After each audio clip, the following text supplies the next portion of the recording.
শীতকাল চলে গেছে কিন্তু এই সমস্যা এখনও আমাদের মধ্যে রয়ে গেছে। তাই চলো আজকে তোমাদের সাথে শেয়ার করব একটা ক্র্যাক হিল ইউজ করলে এই সমস্যাটা কিন্তু একবারে চলে যাবে। কিছু উপকরণ দিয়েই কিন্তু এই ক্রিমটা সহজেই বানানো যায়। তো প্রথমে তোমাদেরকে নিয়ে নিতে হবে সর্ষের তেল, যেটা আমাদের সবারই রান্নাঘরে থেকে থাকে। সর্ষের তেল এখানে পরিমাণ মতো তোমরা নিয়ে নেবে। আমি এখানে 3 ছিপি মতন নিয়েছি, তোমরা তোমাদের পরিমাণ মতো নেবে। তোমরা নিয়ে নেবে ভিটামিন ই ক্যাপসুল, ইজিলি তোমরা মেডিকেল শপে পেয়ে যাবে। আর নিতে হবে পেট্রোলিয়াম জেলি, যে কোনো নিতে পারো।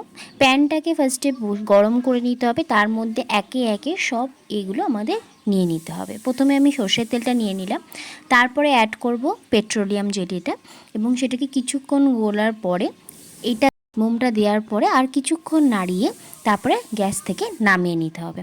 এটাকে কিন্তু কোনো ফোটানোর কিচ্ছু দরকার নেই, জাস্ট গলে গেলে মেল্ট হয়ে গেলে তোমরা এটা নামিয়ে নিও।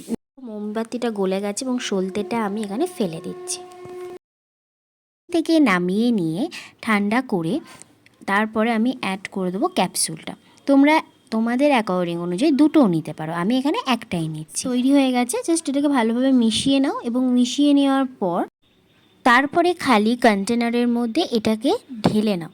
তারপরে এটা রেফ্রিজারেটরে রেখে দাও কিছুক্ষণ ঠান্ডা হওয়ার জন্য, তারপরে এটা ইউজ করতে পারবে।